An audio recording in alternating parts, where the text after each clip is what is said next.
Assalamualaikum warahmatullahi wabarakatuh. Alhamdulillah aturan mitra tepang deui sareng simkuring Cing Adnan. Dina raraga ngamumule seni budaya urang nyaeta dongeng Sunda. Kumaha damang sadayana? Mugia urang sadaya teras aya dina panangtayungan Gusti Nu Maha Suci, sehat walafiat tur aya dina kabagjaan anu sampurna. Amin ya robbal alamin. Asana teh meni asa sono pisannya tiasa nyapa deui ka para wargi boh anu aya di lembur, boh anu aya di kota, di mana wae perenahna. Hatur nuhun pisan parantos satya ngantosan gelaran dongeng di channel Cing Adnan dongeng ieu nya para mitra. Nya dina dinten ayeuna urang bakal neraskeun deui lalakon anu tos lami ditungguan. Nyaeta dongeng Sunda anu judulna Nu Teu Katingali. Mangga urang raoskeun deui kumaha ramena, kumaha pikasieunana, kumaha matak panasaranana ieu carita hasil karya nu geulis. Nyaeta hasil karyana ti Nyi Ajeng Armelia Anjarwati anu tangtosna bakal dibantunkeun langsung ku simkuring nyaeta Cing Adnan. Ayeuna urang lebet kana bagian kagenep. Mangga atuh saderek sadayana mangga calik anu raos, nu nuju di sawah mangga liren heula sakedap, nu nuju di perjalanan sing atos-atosnya, nu nuju di bumi bari ngopi atanapi nyaneut mah mangga pisan. Hayu urang ngupingkeun sasarengan kumaha kalajenganana carita ieu. Jreng.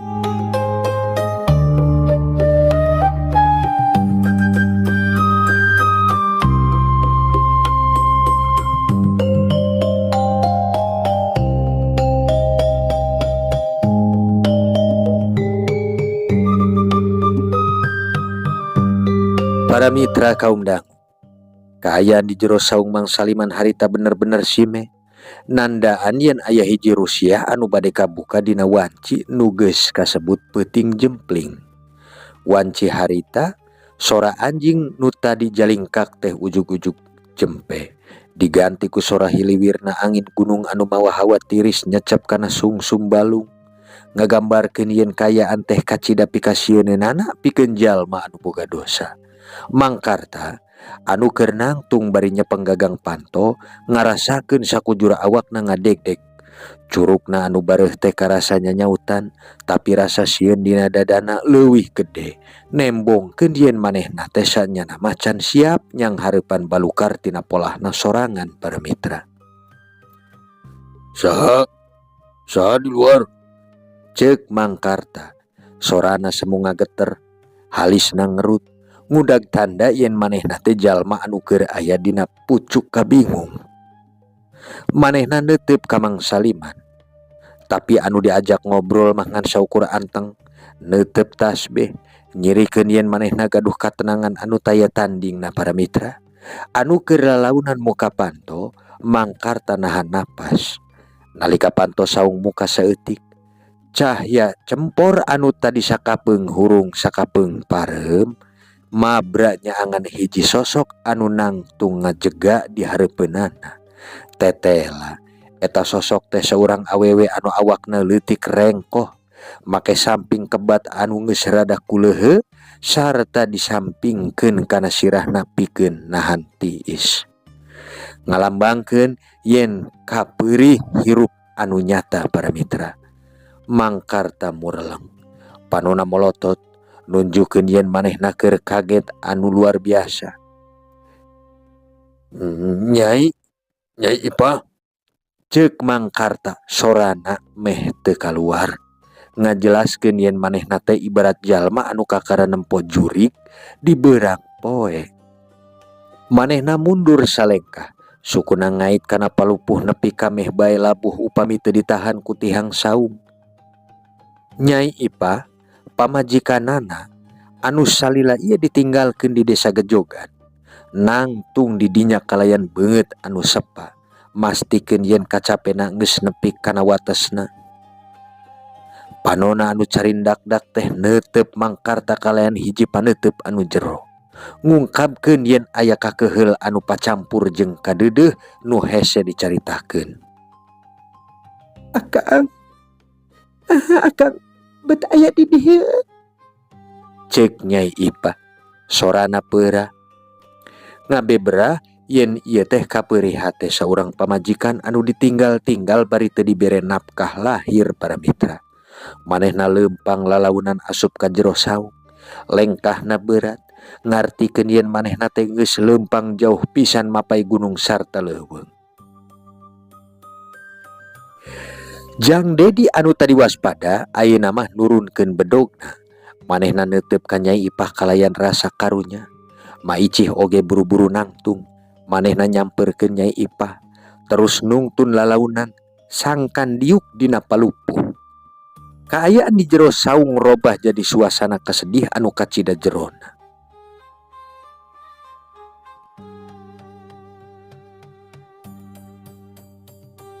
Nyai, nah Nyai terang akang aya di dieu. Mangkarta nanya deui para mitra. Manehna diuk andeprok di hareupeun pamajikanana. Nandaan yen manehna teh jalma anu bener-bener taluk ku kaayaan. Leungeunna anu bareuh teh disumputkeun dina tukangeun tonggongna, ngagambarkeun yen era manehna kakara diajar gawe kasar sanggeus sakitu lilahna jadi beban kaluarga. Nyai Ipah neuteub salakina. Manehna ngaluarkeun hiji salembar kertas anu geus lecek tina sela-sela sampingna. Akang ninggalkeun ieu di meja. Akang nyebatkeun bade ka Pasir Batang, milari Aki Wirya. Yanti gering Kang. Manehna teras nyebat nami bapana. Nyai itu tega. Nyai maksakeun milari akang sanajan bari mawa suku anu raca ku cucu. Ceuk Nyai Ipah bari cirik balilihan para mitra. Nembongkeun yen ieu teh puncak tina kasabaranana anu geus beak. Mangkarta ngadenge carita eta teh ibarat katinggang ku tangkal kai anu tadi dibeulah ku manehna. Hatena asa diturih ku hinis. Ngandung harti yen kanyeri eta leuwih peurih tibatan dampal leungeunna anu bareuh. Manehna neuteub ka Mang Saliman, nyirikeun yen manehna menta tulung sarta nasehatna. Mang Saliman narik napas panjang. Manehna neuteub ka Mangkarta sarta ka Nyai Ipah ganti-ganti. Juragan Karta, ieu teh kaayaan bebeneran anu disimpen ku Gusti pikeun Amang. Amang tadi nyarios bade tobat, bade micin sifat licik. Tah ayeuna ujianana sumping. Nah Amang bade tetep di dieu milari katenangan sorangan, atanapi Amang bade mulang tanggung jawab ka kaluarga. Kaayaan di jero saung beuki jempling para mitra. Ngan saukur sora isak tangis Nyai Ipah anu kadenge. Mangkarta cicing. Manehna neuteub kitab leutik dina gigireunana. Terus neuteub Nyai Ipah anu sakieu sangsarana.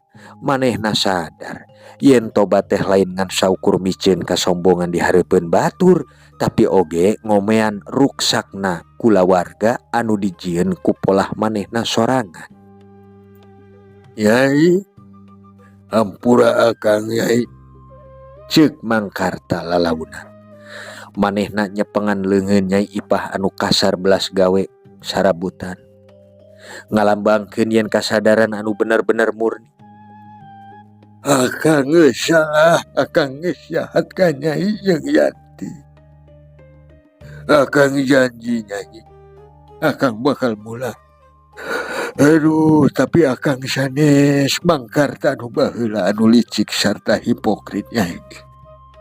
Aduh, akang bade janten Karta anu anyar. Anu keur sagawe naon bae asal halal Nyai. Singgetna dina ieu adegan para mitra. Jang Dedi anu tadina kacida ceceubna ka Mangkarta ayeuna mah nyodorkeun cai haneut ka Nyai Ipah. Ma, leueut heula. Amang, upami Amang leres bade mulang sarta janten jalma bener. kuring bakal mantuan amang dugi ka desa Gejogan. Kuring bakal matuan amang dugi ka desa Gejogan. Kuring hoyong ningali bukti tina omongan amang tadi. Mang Karta unggut-unggutan. Cimata manehna oge mimiti murubut. Nunjukeun yen aya kabungah anu pacampur jeung rasa kaduhung.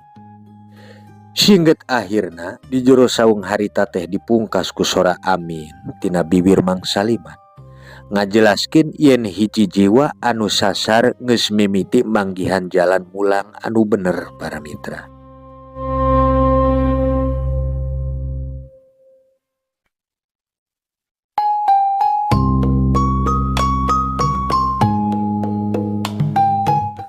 Para mitra kaum dangu, urang lajengkeun deui dongengna para mitra.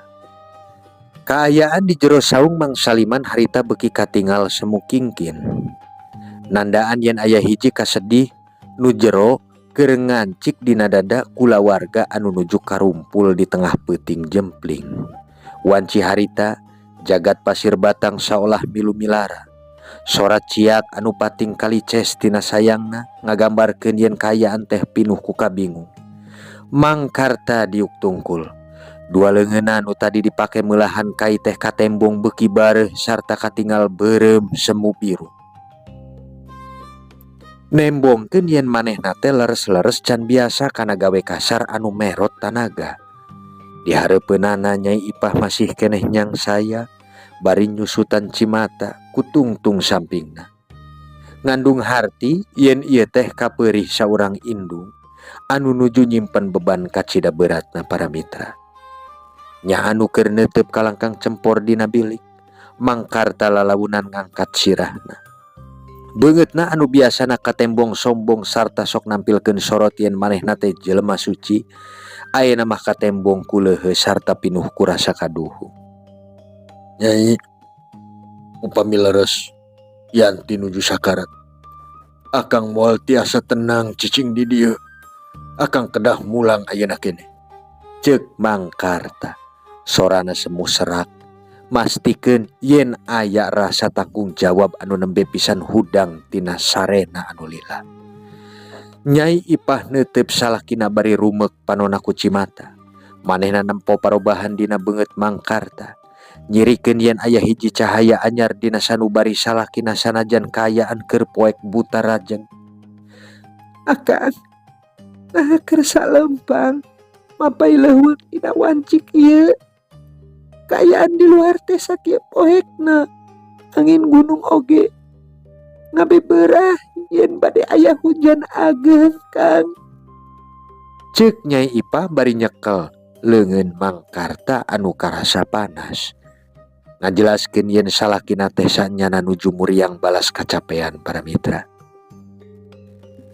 Nya Mang Saliman anu tadi jempel lalaunan neuteub kaluar liwat sela-sela bilik. Manehna nempo mega hideung anu geus mimiti nutup bentang, ngalambangkeun yen alam dunya teh saolah-olah keur nguji tekad Mang Karta. Juragan Karta, sanes kuring bade ngahalangan nya suci amang, tapi tingali kaayaan salira. Amang nuju muriang leungeun bareuh sarta Nyai Ipah oge tos teu aya tanaga leuwih kanggo leumpang bulang ka desa Gejogan. Upami amang maksakeun eta teh nuduhkeun yen amang teh ngan saukur nuturkeun nafsu, sanes nuturkeun akal anu sehat, Mang. Ceuk Mang Saliman para mitra, kalayan sora anu wijaksana. Nguatkeun yen manehna teh saurang sepuh anu bener-bener paduli kana kasalametan batur.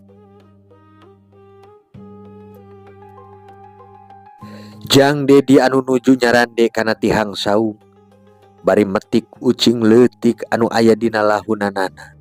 Milu nyarita panonna neuteub seukeut ka Mang Karta nunjukeun yen aya panasaran naha ieu jalma teh leres-leres tos robah teh atanapi ukur api-api. Leres cek bapa Mang, leuweung pasir batang mah teu puguh pikasieun upami di tarajang puting kieu.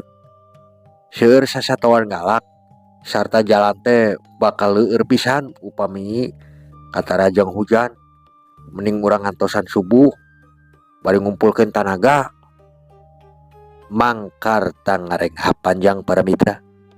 Dadana karasa sesek. Manehna neuteub ka Nyai Ipah anu memang katembong sakieu lungsena. Ya Allah, nah kuring sakieu telat sadar. Gerentes hate Mangkarta. Manehna neuteub ka langit-langit saung. Ngartikeun yen manehna teh keur neneda dina jero hate sangkan anakna Yanti dipaparinan kakuatan pikeun nungguan bapana mulang. Nyai, diuk sing tumanina. Maiji, mangga bantosan Nyai Ipah kulem heula sakedap. Ceuk Mangkarta lalaunan.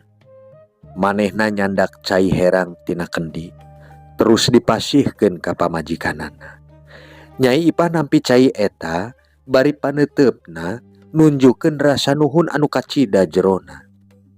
Hartina Mangkarta bener-bener nembongkeun sikap yen manehna teh saurang kapala kulawarga anu nuju diajar mika cinta deui kulawargana ku cara anu bener para mitra. Mitra kaum dangu, dina wanci peuting anu beuki jero, kaayaan di jero saung teh bener-bener pinuh ku rasa kekeluargaan anu anyar tuwuh. Mangkarta henteu nuntut nafkah batin sapertos biasana. Manehna kalah kanembongkeun sikap anu malik ngalayanan. Manehna nyandak samping sarungna sorangan, terus dikulupkeun kana awak Nyai Ipah. Sangkan teu tiris teuing para mitra. Ngungkapkeun yen manehna teh geus mimiti miceun sifat hipokritna. Nya Mangsaliman imut bari neuteub tasbihna deui. Tah, ieu teh bukti yen abang teh tos merendahkan hati ibadah anu sanyana. Ibadah mah sanes ngan saukur dina luhur sajadah wae, tapi oge dina cara urang ngamulyakeun jalma-jalma anu aya di sabulireun urang oge kalebet ibadah mah. Singgetna para mitra dina eta kaayaan, nalika hujan mimiti turun ngagebret, nebak kana hateup eurih saung Mangsaliman. Sora hujan teh seolah-olah nyarios yen jagat pasir batang keur meresihan sagala kokotor anu aya dina diri Mangkarta. Mangkarta diuksila di sisi Nyai Ipah anu geus mimiti kulem balas kacapean. Manehna terus neneda bari nyekel kitab leutik tina kantongna. Dina sela-sela sora hujan, Mangkarta sumpah dina jero hatena yen isuk subuh manehna bakal nempuh sagala rintangan pikeun nebus dosana ka Yanti sarta masyarakat di Desa Gejogan. Mitra kaum dangu, singgetna di jero saung Mangsaliman di peuting harita, lekasan kalayan nembongkeun wibawa kateguhan hate Mangkarta anu anyar. Hujan atuh beuki ageung, kilat pating berelat, ngagambarkeun kaayaan alam anu memang keur amuk-amukan. Tapi di jero dada Mangkarta mah aya hiji katenangan anu can pernah dirasakeun salila 50 tahun hirupna. Lalakon Mangkarta sarta Nyai Ipah dina peuting ieu teh nembongkeun persiapan batin sateu acan maranehna mulang ka Desa Gejogan. Naha Mangkarta sarta Nyai Ipah bakal salamet nempuh jalan anu sakieu beratna dina wanci subuh engke, sarta kumaha nasib Yanti di Desa Gejogan, urang teundeun heula diseling ku musik heula. Rehat heula para mitra.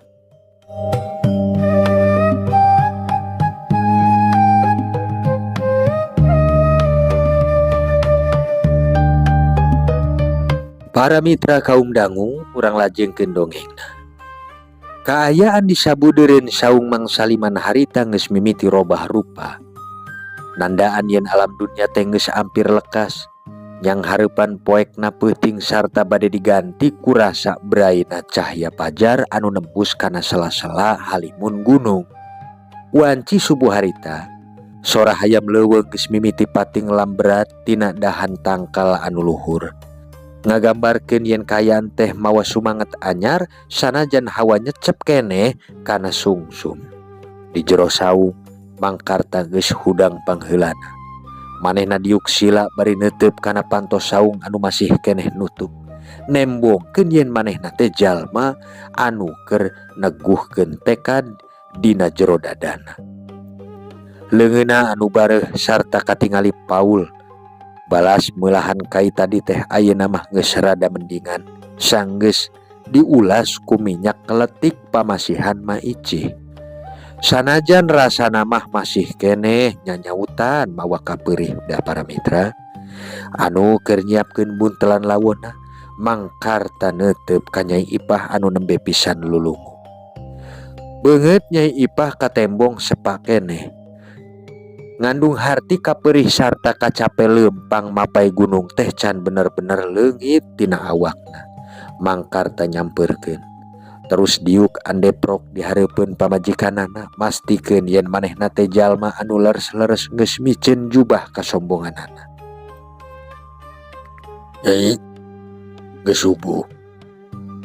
Urang kedah siap-siap mulang ka desa Gejogan.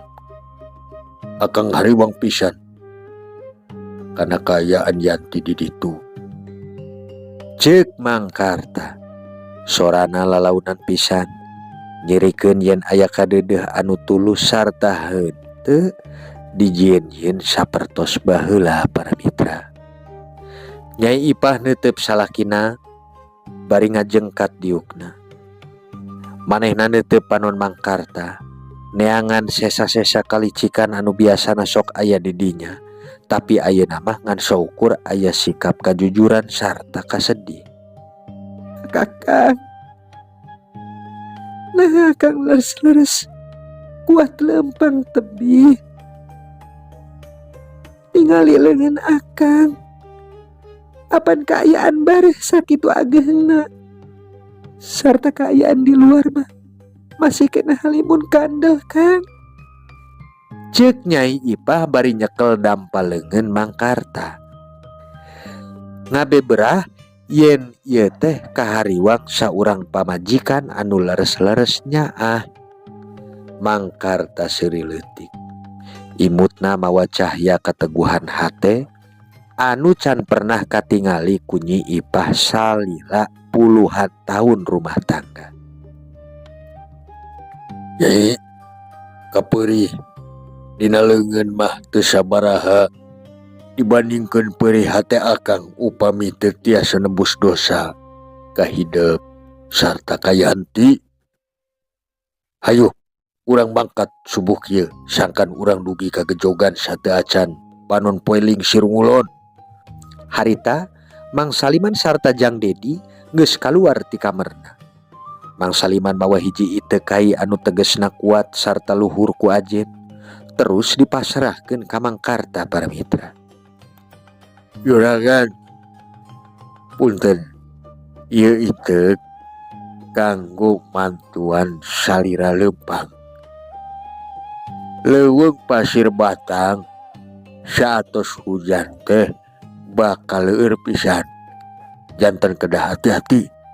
Sarta ieu Jang Dedi pade ngawal Amang dugi ka wates lembur supados Amang salamet tina gogoda sasatuan galak. Ceuk Mang Saliman para mitra bari neuteub deudeuh nguatkeun yen manehna gaduh kawijaksanaan anu jero. Jang Dedi nangtung ajeg bari nyoreng bedogna anu tadi peuting geus diasah deui nepi ka kincolong napi ka sieuneun upami katarajang cahaya. Manehna ngerutkeun halis bari neuteub kaluar panto. Hayo, Mang, ayan halimun kieu mah ngisyaratkeun yen urang kedah gura-giru mangkat sateu acana panon poe panas pisan. Abdi bade dipayun moka jalan kanggo Amang sareng Cai Ipahnya. Anu keur lalaunan muka panto saung Mangkarta ngarasakeun hawa tiis anu kacida nyecepna asup kana saung. Di luar para mitra, jagat pasir batang bener-bener pikasieun. Tatangkalan gede katembong jangkung ngajega ibarat raksasa dina jero halimun kandel anu warnana bodas nyacas. Mangkarta neneda lalaunan para mitra. Manehna nyampaikeun sampingna kana tak-tak Nyai Ipah. Terus manehna mimitian turun tina golodog saung Mang Saliman. Lengkah munggaran Mangkarta nuduhkeun yen manehna teh leres-leres nanggung beban anu berat. Tanaga manehna can pulih, tapi sumangetna anu ngagedur ibarat seuneu hawu anu tadi peuting dipake ngahaneutkeun hawakna. Maranehna mimiti asup kana jalan satapak anu rasana leueur sarta raca ku akar tatangkalan. Singgetna para mitra, dina eta kaayaan nalika maranehna nembe bae leumpang sababaraha puluh lengkah tina saung, ujug-ujug aya sora pikasieun ti jero rungkun kandel. Sora eta ngajelaskeun yen aya hiji makhluk anu keur nunggu maranehna dina poekna halimun subuh. Jang Dedi Guragiru narik bedogna. Manehna pasang kuda-kuda di hareupeun Mangkarta sarta Nyai Ipah. Cicing di dewa. Ulah maju. Ceuk Jang Dedi. Sorana tegeug pisan. Nembongkeun yen ieu teh kawanina saurang jawara leuweung para mitra. Mangkarta nyekel iteukna kuat-kuat. Manehna nangtung ajeg di payuneun Nyai Ipah ngalambangkeun yen manehna teh siap jadi tameng pikeun pamajikanana sanajan awakna keur lemah. Di jero halimun memang katembong aya sapasang panon anu hurungna beureum nuju neuteup ka arah manehna. Kaayaan harita bener-bener nyiptakeun kaayaan genting para mitra sarta tekad tobat Mangkarta leres-leres mimiti diuji ku kakuatan alam anu nyata.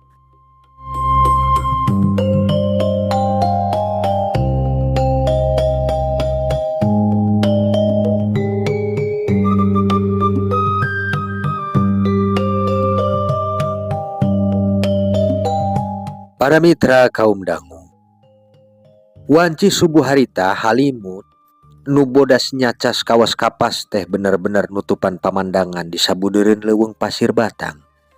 Kaayaan anu kacida jemplingna teh ujug-ujug robah. Jadi nu matak muringkak bulu punduk nalika sora ngagerem anu handarua nembus kandana halimun. Leungeun katuhuna nyekel pageuh kana gagang bedog anu ngaluarkeun kilat perak dina poekna cahaya pajar para mitra. Anu keur nangtung ngadeg-deg di tukangeun Jang Dedi, Mangkarta nyekel pageuh kana iteuk kai pamasihan Mang Saliman. Beungeutna anu sepa nembongkeun yen aya rasa sieun anu kacida jerona, tapi dina sela-sela rasa sieun eta katingal aya cahya kateguhan hate anu can pernah aya sateuacanna. Manehna nangtung ajeg nyalindungi Nyai Ipah anu keur nyuuh bari nungkupan ceuli. Mere harti salakina ayeuna leres-leres bade ngajaga kulawargana para mitra. Satu naon eta teh Jang Dedi? Ceuk Mangkarta. Sorana semu ngageter tapi diusahakeun sangkan tetep tegeuk. Panonna mureleng kana rungkun anu oyak. Nembongkeun yen aya panasaran anu pacampur jeung kahariwang. Jang Dedi teu nembalan sakaligus. Panonna seukeut neuteup kana pasangan cahaya beureum anu hurungna kawas seuneu di balik halimun. Ulah obah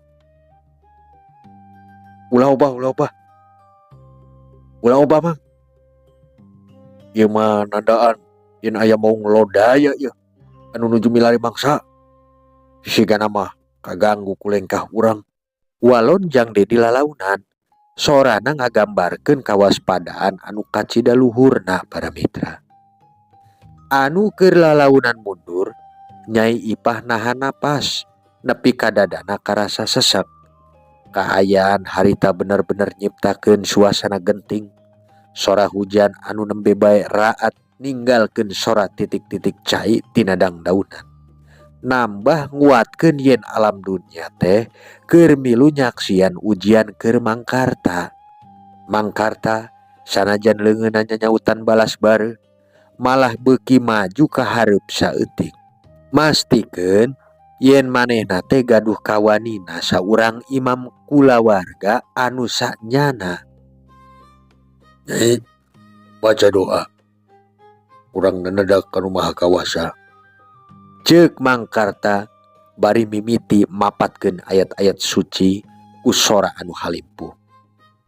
Sora Mangkarta anu ngaji di tengah leuweung teh mawa katenangan anu aneh. Saolah-olah halimun anu tadi rasana pikasieun teh lalaunan mimiti nyingrai para mitra. Jang Dedi reuas nempo kawani Mangkarta. Biasa nama Mangkarta teh ngan saukur pinter ngomong agama pikeun nipu batur, tapi ayeuna mah ayat anu dibaca ku manehna teh ngabebrah yen eta teh kaluar tina hate anu bener-bener tobat. Anu keur anteng ngaji Mangkarta henteu nembongkeun rasa sieun deui nalika sosok mau nglodaya eta mimiti nembongkeun tina balik halimun.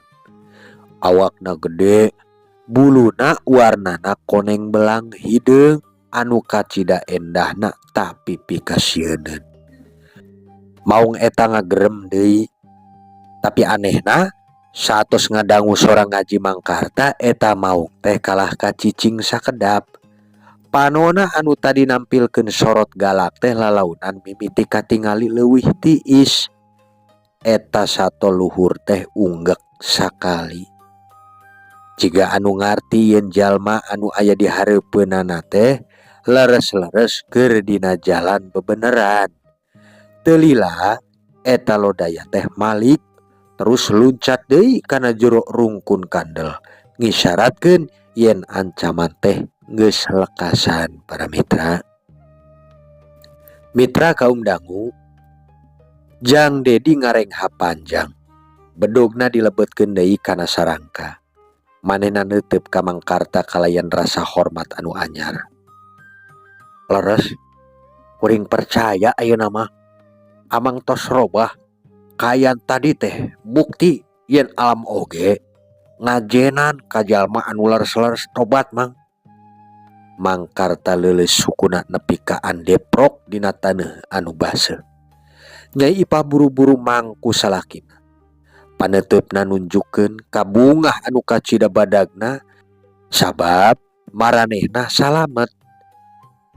Nuhun Gusti, nuhun. Nuhun Gusti. Ceuk Mangkarta jeung Nyi Ipah. Bari nyuuh kana taneuh, ngalambangkeun syukur saurang hamba anu nembe dipaparin kasempetan kadua. Singget carita para mitra, nalika panon poe mimiti nembongan di ufuk wetan, ngaluarkeun cahaya emas anu endah pisan nembus sela-sela tangkal.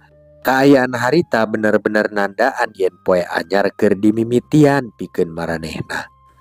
Mangkarta nangtung dibantuan ku iteukna sarta dicekelan ku Nyai Ipah.